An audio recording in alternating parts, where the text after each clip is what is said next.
आज कलिंग अशोक होटेल ठारे सर्वभारतवर्षीय यादव महासभा ओडिशा शाखार नूतन कार्यकर्ता नहीं एक सांबादिक सम्मेलन अनुष्ठित हो जाइछि। एही सम्मेलन में मुख्य अतिथि भाव पूर्वतन डीजी संजीव मारिक जोगदे निजर वक्तव्य रखिथिले।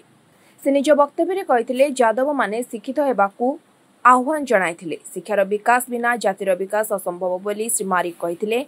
ओडिशा प्रदेश यूनिटर नूतन राज्य सभापति सब्यसाची महला सामाजिक न्याय प्रतिष्ठा सहित यादव समाज रे शिक्षार विकास उपरे गुरुत्वारोप करथिले। मोहन सरकार 27% रिजर्वेशन ओबीसी मानक शिक्षा और नियुक्ति रे देबाकू नूतन सभापति श्री महला तांको वक्तव्य रे सरकार को निवेदन करथिले।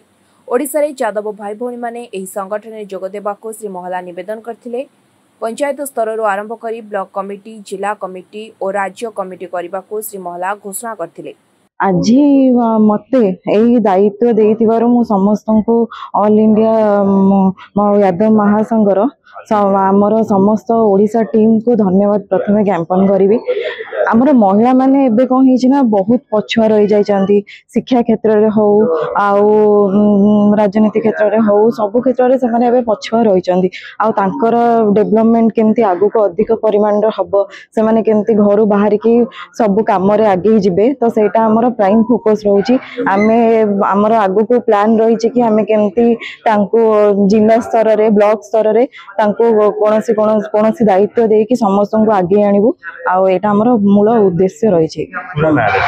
रश्मिरानी बेर उद्देश्य होची हम यादव रो समस्त माँ भौणी माने एवं युवक माने समस्त अवहेलित हिसाब रे आमे माने अवहेलित न आमे तांको आगु न पे जो हमकु चयन कराई सभापति, नूतन सभापति, मुख्य उपदेष्टा एवं समस्त आम जो पदापदवी आखि पाइचु आमर मुख्य लक्ष्य रहा आम ब्लॉक ठू जिला पर्यंत राज्य पर्यंत कमिटी गठन करूँ। एवं आम मुख्य उद्देश्य होची आम यादव भाई माने भाई भौणी माने एवं समस्त केमती आगू जी शिक्षा क्षेत्र में राजनीति क्षेत्र में प्रत्येक क्षेत्र में केमती आगू जी आम राज्य सरकार हूँ बा केंद्र सरकार हूँ आम समस्त सहयोग लड़ू।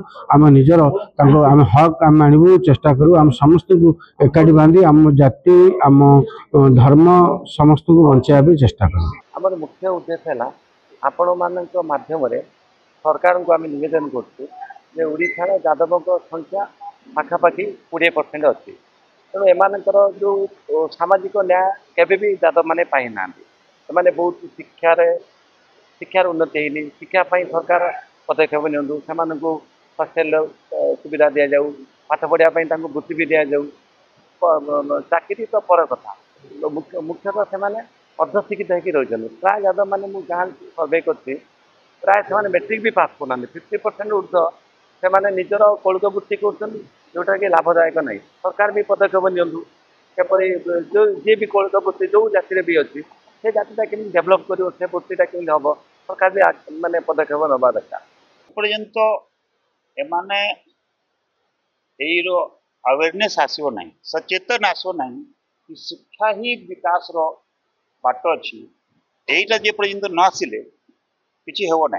ये नहीं कि आम बिहार आसी झारखंड के आम गाँव में भी यादव अच्छा बहुत अच्छा यादव जहाँ गोटे गुंठ भी जमी ना माने घर छाड़िक कि ना तथा से पाठरे माने मूल्य भी काम कर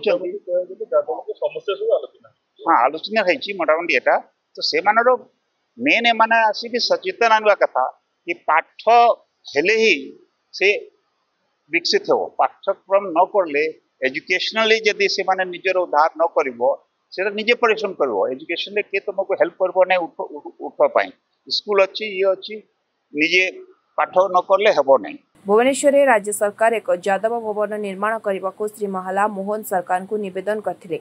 अन्यमानक मध्यरे राज्य उपसभापति मानस दास, जातीय साधारण संपादक नवकिशोर बेहेरा, महिला सभानेत्री रश्मिरानी बेहेरा, राज्य साधारण संपादक डॉक्टर बेहेरा, राज्य यादव नेता रुद्रप्रताप बेहेरा प्रमुख उपस्थित थिले।